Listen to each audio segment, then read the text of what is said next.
오늘 읽은 본문을 중심으로 영문 밖으로 나아가자라는 제목으로 하나님의 말씀을 증거하도록 하겠습니다. 오늘 본문이 속한 히브리서 13장은 굉장히 산발적인 목회적 권면이 담겨져 있습니다. 하지만 핵심은 단 한 가지입니다. 우리 오늘 읽었던 본문 앞부분에 13장 8절 말씀을 한번 보십시오.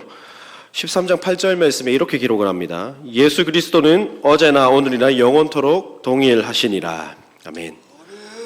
핵심은 예수 그리스도께서 시공간을 초월하셔서 이전의 인간 대제사장의 연약함과 그리고 불완전한 제사제도 한계 속에 우리의 구원을 위해 언제나 완전하시고 언제나 동일하게 남아 계시는 분이 바로 우리 구주 예수 그리스도라는 것입니다. 이 진리 안에서 흔들리지 말고 견고하게 믿음을 확증하라는 것입니다. 이를 설명하기 위해서 히브리서 저자는 다시 한번 구약을 간접적으로 인용하고 있습니다. 우리 10절과 11절 말씀을 한번 같이 읽어보겠습니다. 10절과 11절 말씀입니다. 같이 읽습니다. 시작. 우리에게 제단이 있는데 장막에서 섬기는 자들은 그 제단에서 먹을 권한이 없나니 이는 죄를 위한 짐승의 피는 대제사장이 가지고 성소에 들어가고 그 육체는 영문 밖에서 불사름이라. 아멘. 히브리서 저자는 레위기 16장 27절 말씀을 인용합니다.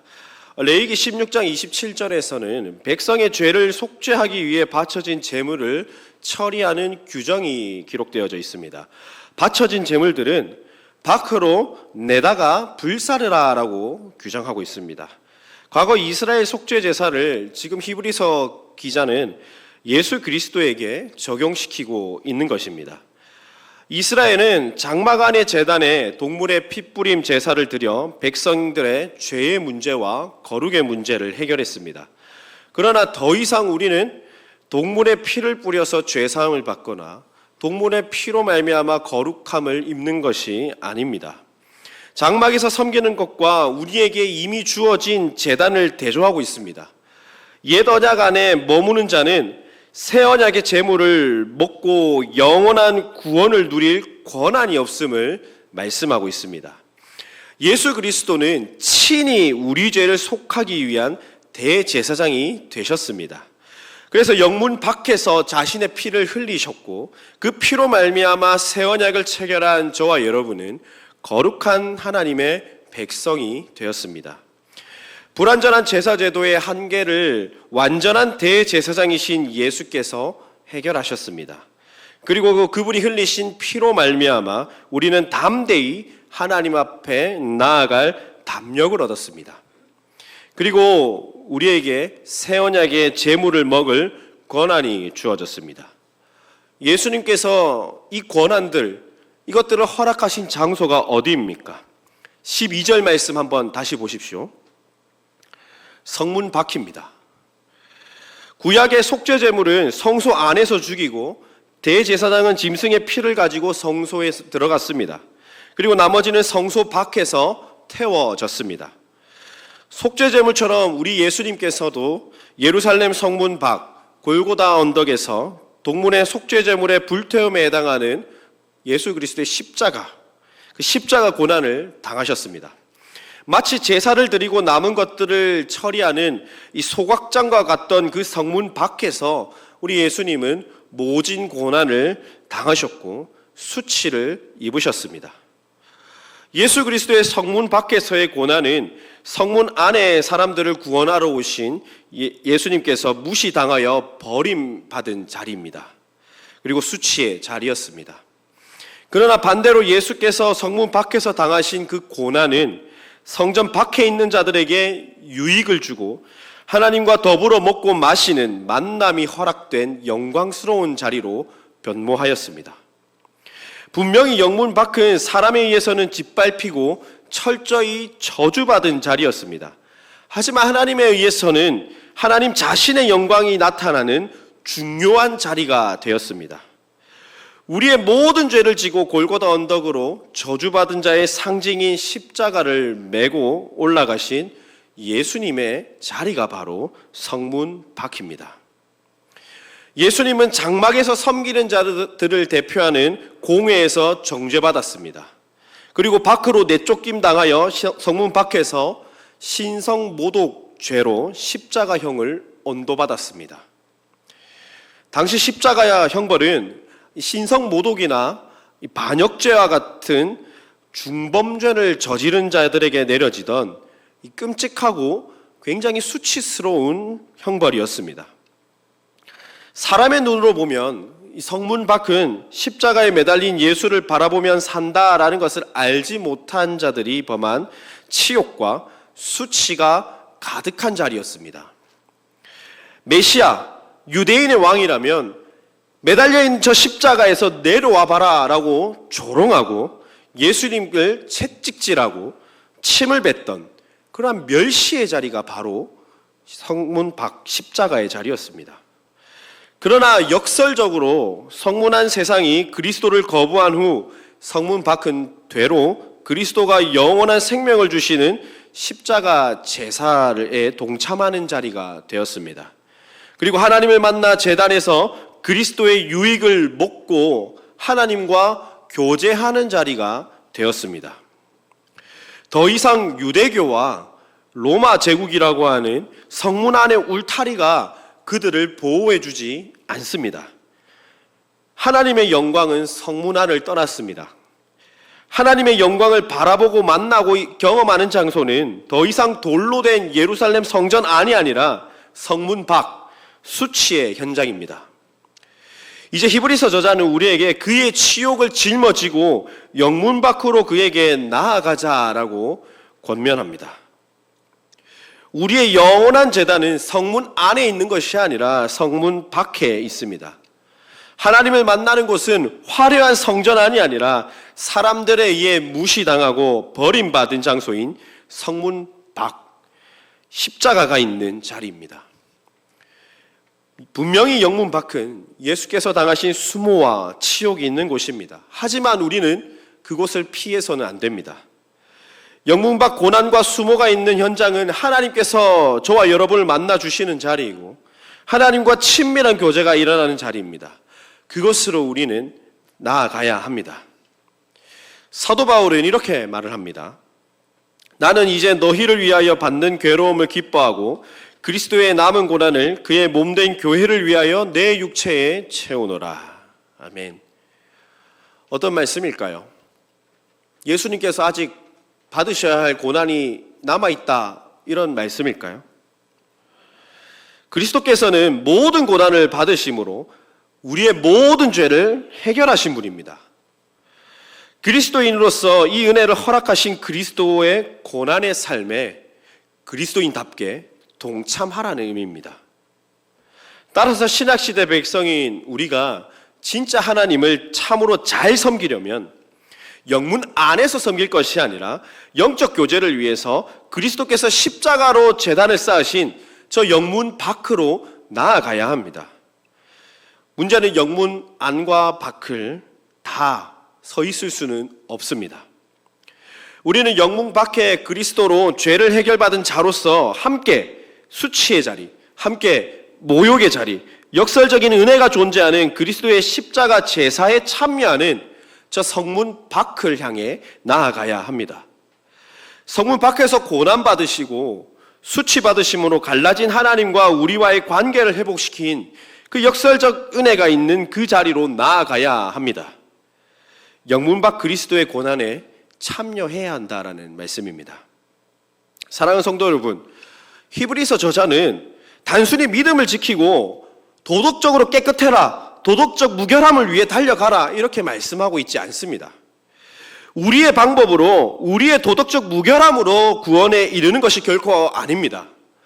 하나님께서 자신의 영광을 드러낸 최고의 자리, 십자가가 있는 그 자리, 최고의 사랑이 표현된 그 자리에 나아가야 우리가 구원에 이를 수가 있습니다. 그 자리가 바로 영문 밖입니다. 그곳은 수치와 조롱의 현장입니다. 고난이 있는 곳입니다. 우리의 성문 밖의 삶이 고난이 예비되어 있다 할지라도 그리스도인답게 빚어가도록 하는 자리가 바로 성문 밖의 자리임을 기억하시기를 바랍니다. 믿음장에 길게 나열된 여러 믿음의 선진들처럼 잠시 세상의 즐거움이 아니라 고난을 선택하고 그 고난 받기를 즐거워하며 영원한 본향을 향해 달려가야 합니다. 고난의 길을 피하지 마시기 바랍니다. 고난의 길 끝에 우리 구주 예수께서 서 계십니다. 우리가 예수님을 만나기 위해 해야 할 것은 무엇입니까? 십자가 달리신 예수가 계신 그 성문 밖으로 나아가는 것입니다. 성문 밖에서 기꺼이 우리의 십자가를 지고 나아가서 수치를 영광으로, 죽음을 생명으로, 절망을 산 소망으로 바꾸시는 역설의 은혜를 경험할 수 있어야 합니다. 그렇다면 성문 밖에 나아간 사람들은 어떠한 삶을 살아냅니까? 첫째는 영구한 도성을 계속해서 찾는 삶입니다. 우리 14절 말씀을 같이 한번 읽어보겠습니다. 본문 14절 말씀 같이 읽어봅니다. 시작. 우리가 여기에는 영구한 도성이 없으므로 장차 올 것을 찾나니. 아멘. 본문에 사용된 이 찾나니라고 하는 단어가 현재형 시제입니다. 히브리서 기자가 이 히브리서를 작성한 그 시대만 영구한 도성을 찾는 것이 아니라 지금도 계속해서 이미 주어진 영구한 도성을 찾고 있다라는 의미입니다. 히브리서 11장에서 아브라함이 본향 찾는 자라고 할 때 땅에서의 아브라함이 거처를 소유하고 있었음에도 영구한 거처를 계속 찾고 있는 사람이라는 것을 알려주는 것과 같습니다. 우리가 이 땅에 살면서 장차 올 도성을 갈망해야 됩니다. 그렇지만 성경은 어떠한 정보도 없이 뜬구름 잡는 소리 마냥 도성을 계속해서 찾아라 이렇게 말씀하지 않습니다. 그런 의미가 결코 아닙니다. 하나님께서는 이미 예수 그리스도의 초림으로 말미암아 우리에게 하나님 나라가 주어졌다라고 말씀하셨습니다. 약속으로 주신 그것을 취하여 나아가는 삶의 자세를 가리키고 있는 겁니다. 이미 성취되었지만 아직은 완성되지 않은 그 나라를 기다리며 이 땅에서 성문 밖으로 나아가 약속의 땅을 향해 나아가는 나그네와 같은 삶을 살아야 한다는 것입니다. 나그네 역시 이 땅에서 굉장히 사회적으로 약자인 위치에 서 있습니다. 떠돌이 신세이지요. 하지만 나그네는 자신의 이상적인 목표, 이상적인 도시를 위해서 찾아 돌아다닙니다. 마찬가지로 이 땅에서 영적인 나그네와 같은 우리의 인생, 우리에게 가장 최고의 목적지, 가장 좋은 목적지인 영원한 도성을 향한 갈망은 이 고난과 수치가 예비된 성문 밖의 삶을 이겨낼 수 있는 원동력을 제공합니다. 혹자는 성문 안의 삶이 안전하지 않냐 질문할지도 모르겠습니다. 그러나 그곳에는 영구한 도성이 없습니다. 새 언약의 백성으로서 재물을 먹을 권한도 없습니다. 제단에서 영원한 생명을 공급하시는 하나님과 교제할 권한도 없습니다. 1세기 히브리서 수신자들은 이 세상의 수치와 핍박, 이 죽음의 칼날이 들어오는 그 순간에도 믿음을 지켰습니다. 왜 그렇습니까? 더 좋은 영구한 소유가 있는 줄 알았기 때문입니다. 그렇기 때문에 영문 밖으로 나아가 고난을 받더라도 이 고난을 기쁘게 받았고 즐거워하며 참고 견뎠습니다. 그 고난의 현장에서 하나님을 만난 그들은 믿음이 인내를 낳고 인내가 믿음의 행동을 낳음을 몸소 경험했습니다. 세상의 시각으로는 영문 밖이 그저 수치의 현장에 불과합니다. 하지만 그리스도의 시각으로는 장차 올 영구한 도성을 약속으로 받고 산 소망을 가지고 세상을 담대히 맞서 이기는 사람이 있는 것이 바로 영문 밖의 현장입니다.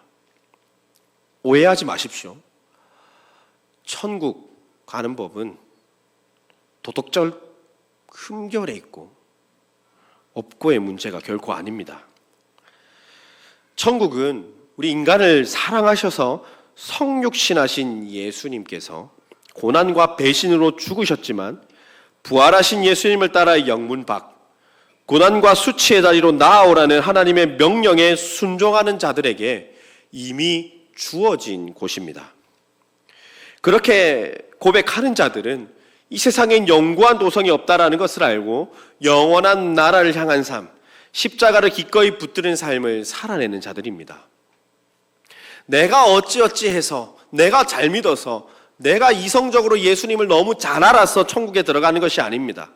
성문 밖에서 그리스도를 따라서 내 인생에 다 제거하고 나니 예수 그리스도만 남는 나의 삶이 되도록 그렇게 발버둥 치는 삶이어야 합니다. 결코 도덕적 열매가 나의 구원을 좌지우지하는 것이 아닙니다. 우리 신자에게 최고의 열매라고 할 수 있는 성령의 열매는 우리가 죽어서 저 천국에 들려 올라가야만 받을 수 있는 것이 결코 아닙니다. 예수 이름으로 말미암아 새 세상을 살아가는 우리에게 성령이 함께하는 삶이고, 예수 이름으로 말미암아 새 사람이 되어 성령의 열매를 누리며 사는 자리가 바로 성문 밖의 삶입니다.